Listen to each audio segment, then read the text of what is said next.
بلال عبداللہ صدف سے ملنے پہنچ جاتا ہے۔ اسے کہتا ہے کہ مجھے تو اسی چیز کا انتظار تھا کہ عمار کب تمہیں طلاق دیتا ہے اور میں تمہیں شادی کے لیے پرپوز کرتا ہوں۔ صدف تو یہ سن کے حیران رہ جاتی ہے، بلال عبداللہ سے کہتی ہے کہ میں نے تو کبھی سوچا بھی نہیں تھا کہ ایک طلاق یافتہ ہوتے ہوئے آپ مجھ سے شادی کے خواہش مند ہوں گے۔ بلال عبداللہ صدف کو اپنی محبت کا اظہار کرتے ہوئے کہتا ہے کہ جب ایک مرد کسی عورت سے محبت کرتا ہے تو وہ عورت جس حال میں بھی ہو اسے قبول کر لیتا ہے، اور میں نے آپ سے محبت نہیں عشق کیا ہے۔ جس دن آپ کی شادی ہوئی تھی میں نے آپ کا گھر بسنے کی دعا تو ضرور کی تھی، لیکن ساتھ ہی یہ بھی سوچ لیا تھا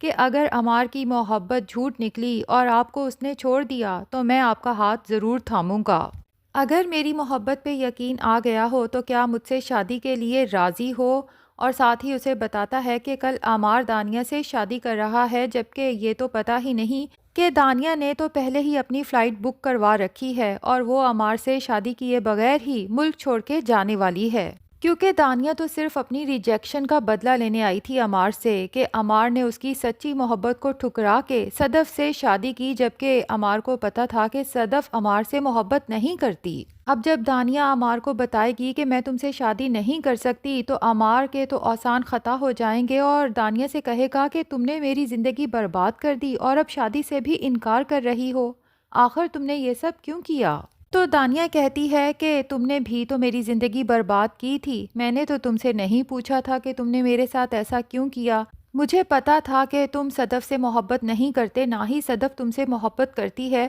تم نے صدف سے محض بدلہ لینے کے لیے میری محبت کو ٹھکرا کے مجھے تنہا کر دیا تھا۔ عمار احمد، آج میں نے بھی تمہیں تنہا کر دیا۔ امید ہے کہ تمہیں سمجھ آ گئی ہوگی تنہا رہ جانے کا دکھ کیا ہوتا ہے۔ عمار تو یہ سن کے رونے لگتا ہے، چیختا ہے کہ میں نے دانیہ کی باتوں میں آ کے اپنا بسا بسایا گھر آخر کیوں خراب کر دیا۔ دوسری طرف صدف بلال احمد کا پرپوزل ایکسیپٹ کر لیتی ہے، جس کے بعد دونوں ہی بہت زیادہ خوش رہنے لگتے ہیں اور اپنی شادی کی پلاننگ کرتے ہیں۔ صدف بلال احمد سے کہتی ہے کہ میں آپ سے معذرت کرتی ہوں، میں آپ کی سچی محبت کو سمجھ نہیں پائی، حالانکہ آپ نے میرا ہر جگہ ساتھ دیا۔ آپ کا سب سے بڑا احسان تو یہ ہے کہ میرے بھائی زاویار کا علاج کروایا، جو کہ ہمارے لیے بالکل ناممکن سی بات تھی۔ بلال عبداللہ کہتا ہے کہ شکریہ ادا کر کے تو آپ میرے ساتھ ناانصافی کر رہی ہیں، کیونکہ زاویار کو میں آپ کا نہیں بلکہ اپنا بھائی سمجھتا ہوں۔ آپ میری محبت کو ایکسیپٹ کرتی یا ریجیکٹ کرتی، میں نے زاویار کا علاج تو کروانا ہی تھا۔ دوسری طرف عمار دانیہ سے دھوکہ کھانے کے بعد صدف کے پاس آتا ہے اور سارا الزام بلال عبداللہ پہ لگا دیتا ہے کہ یہ سارا کھیل اسی کا رچایا ہوا ہے،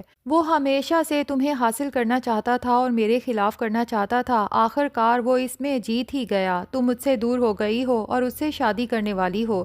جس پہ صدف کہتی ہے کہ بے وفائی تم نے کی ہے، دانیہ کے ساتھ چکر تم نے چلایا ہے، بلال عبداللہ نے دانیہ کو تمہاری زندگی میں نہیں بھیجا تھا، بلکہ دانیہ خود تمہاری زندگی میں واپس آئی تھی۔ اگر تم میرے ساتھ سنسیئر ہوتے تو دانیہ کی آفر کو پہلی دفعہ میں ہی ریجیکٹ کر دیتے۔ اور پھر عمار کو یاد دلاتی ہے کہ میں نے تو بلال عبداللہ کے پرپوزل کو ریجیکٹ کر کے تم سے شادی کی تھی، لیکن مجھے افسوس ہے کہ میں نے بلال عبداللہ کو جس وجہ سے ریجیکٹ کیا تھا کہ وہ شرابیں پیتا ہے، اس کے عورتوں کے ساتھ تعلقات ہیں، اس میں تو ایسی کوئی برائی تھی ہی نہیں۔ ہاں البتہ تم سے شادی کے بعد مجھے احساس ہوا کہ میں نے اپنی زندگی کی کتنی بڑی غلطی کر دی۔ ہر رات تم دانیہ کے گھر گزار کے آتے تھے اور صبح شراب کے نشے میں دھت گھر آتے تھے، لیکن شکریہ، تمہاری ان تمام حرکتوں کی وجہ سے آخر مجھے بھی احساس ہو چکا ہے کہ میں بلال عبداللہ سے سچی محبت کرتی ہوں۔ تو صدف اور بلال عبداللہ کی یہ لو سٹوری تھوڑی کمپلیکیٹڈ سی ہے۔ ناظرین، آپ کو کیسی لگی کمنٹ سیکشن میں ضرور بتائیں، ویڈیو پسند آئی ہے تو لائک اور چینل کو سبسکرائب بھی ضرور کر دیں۔